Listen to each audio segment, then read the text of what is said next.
Wala nang maraming paligoy-ligoy pa, diretso sa punto na. Maiksi lang ang komentaryo, pero diretso sa punto. Maraming kuro-kuro, may tiwali, may totoo. Dito, sa puntong diretso tayo.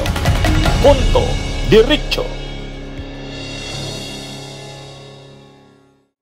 O mga kabunyog, diretso nating puntuhan itong balitang ito. Yung mga kinasuhan ng ombudsman doon sa maanumalyang paggamit, paglustay ng pondo ng confidential funds ni Sara sa Office of the Vice President at DepEd, hindi lang si Sara doon ang kinakasuhan. May siyam pang iba. May siyam pang iba. At yung siyam na yan, yan yung mga kontrobersyal na nadawit, nadamay dyan sa mga kaso na yan ni Sara Duterte. Ang mga pinakakilala dyan, yung mag-asawa, yung Fajarda, yung si Edward Fajarda at yung attorney Fajarda. Yung Fajarda na yon, Special Disbursing Officer, yan yung yan yung nag-i-incash ng mga cheque. Halimbawa, 25 million, isang cheque, in-cash niya yun sa Land Bank. Yun, nakasuhan yun. Yung mag-asawang Fajarda. Si Gina Acosta rin, Special Disbursing Officer din. Ganon din ang trabaho niya. Siya rin ang taga-incash. 125 million na cheque, in-cash niya. Ganon kasi kadali yung pag-i-incash sa kanila ng cheque. Ay, di ba? May cheque na 25 million, 125 million, i-incash nila sa Land Bank. Doon sa opisina ng Land Bank. Naging controversial nga yung Land Bank niyan kasi tinanong yung Land Bank, ilan ba ang maximum na perang nakalagay sa ninyo, sa branch ninyo? 6 million daw. Pagkatapos, bakit sila nakakapag-encash ng 25 million, 125 million? Pinapasabihan lang daw sila. Tapos pagkaka-encash, hindi man lang sinasakay sa hindi man lang sinasakay sa armored vehicle ng bangko. Hindi. Relax lang na ini-encash nila Fajarda, nila Acosta. Pagkatapos, pagka-encash nila yung mga cheque na 125 million, ipapasa na ngayon dun sa head ng security ni Sara, yung Vice Presidential Security Group. Sila Colonel La Chica. Pagka-turnover kay La Chica, doon na nagtatapos. Hindi na alam kung saan napunta. Kaya itong mga ito, si La Chica, si Fajarda, si Sibilya. Si Sibilya naman yung sa DepEd ito. Yusek, involved din. Okay, sige, panuorin natin mga kabunyog ang balita para mas maintindihan po natin.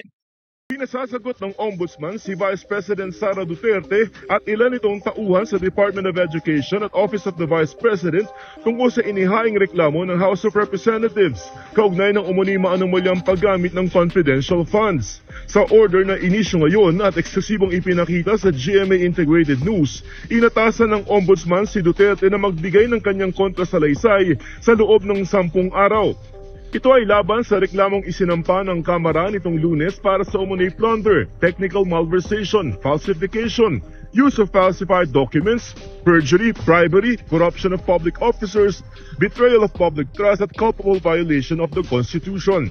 June 10 nang irekomenda ng House Committee on Good Governance and Public Accountability na sampahan ng reklamo si Duterte at iba pa dahil sa umano'y maanumalyang paggamit ng 500 million pesos ng confidential funds ng Office of the Vice President at 112.5 million pesos na confidential funds naman ng Department of Education. Kabilang sa iba pang sinampahan ng reklamo ang Chief of Staff ni Duterte na si Atty. Zuleika Lopez, mga disbursing officer niya sa DepEd na sina Edward Fajarda at Gina Acosta at Assistant Secretary niya na si Atty. Sunshine Fajarda.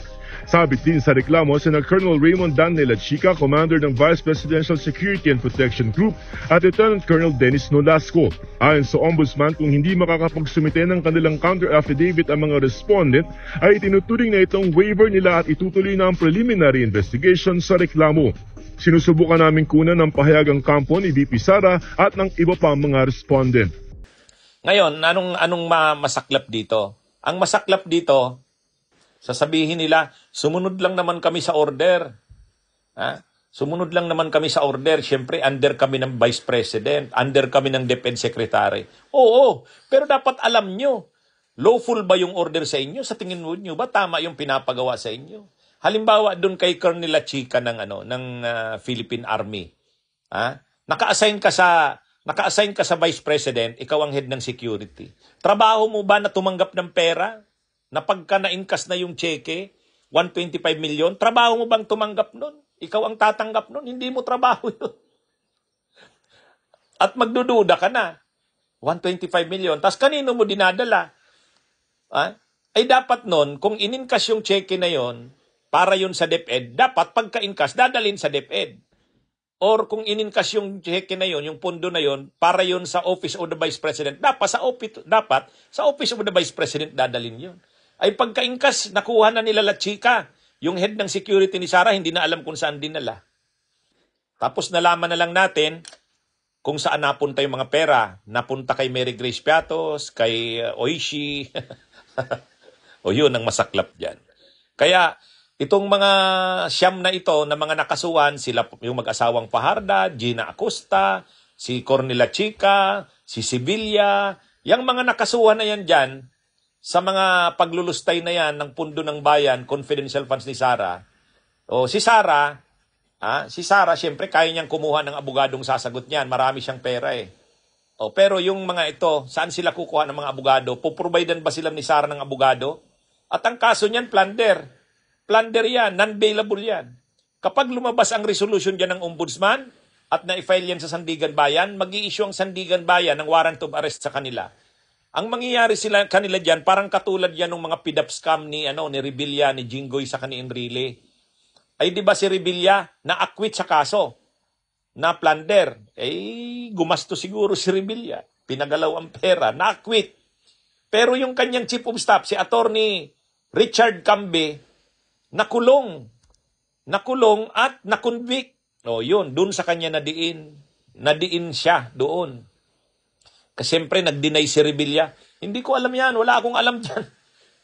Si Cambe hindi makakapag-deny kasi siya talaga yata yung nakikipag-usap doon sa mga tao ni Napoles. Kaya anong nangyari kay Attorney Cambe, yung chief of staff ni Revilla, na na-convict. Si Revilla na libre, acquitted. Si Cambe na-convict at namatay na siya sa kulungan. Kawawa naman. Bagay, maawa ba tayo sa mga ito? Dapat kasi hindi sila nagpapagamit sa mga ganyan. Kaya lang, wala eh. Si Sara ang boss nila eh. Kung ngayon, saan sila dinali ni Sara sa mga ganyang problema, sa ganyang mga kaso? Ang tanong, gagastusan ba sila ni Sara sa mga abogado nila? Plunder yan, dapat magaling ang depensa nila dyan.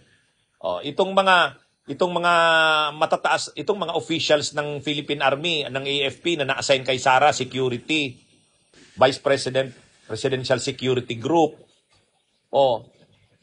Ngayon, dapat sana security lang ni Sara ang inasikaso nila. Hindi na security ni Sara yon. 125 million sa'yo binibigay. Dapat nag-iisip na sila niyan. Anong nangyari sa kanila ngayon? Masisira ang karir nila dyan. Ang ganda na ng karir nila sa military. Colonel na sila eh. Tapos ngayon, nadawit sila dyan. Plunder. Yan ang masaklap dyan sa mga nakasuhan na yan. Okay po? Okay. So, magandang araw po sa inyong lahat, mga kabunyog. Basta po tayo. Asahan po ninyo si Attorney Ricky Tumutorgo, si Attorney Enzo Recto. Tayo po. Kung anong totoo, yan ang sasabihin natin. Kung anong tama at para sa bayan, yan ang ating ipaglalaban. Kung ano ang mali at tiwali, yan ang ating lalabanan. Okay? Magandang araw po sa inyong lahat. Mabuhay po tayo, mga kabunyog, mga kababayan. Bunyog, bunyog, halikan na kasama ka. Bunyog, kapag buklod ay may pag-asa. Luzon, Visayas, Mindanao, isa ang pananaw. Sa bagong Pilipinas ang bunyog isisigaw.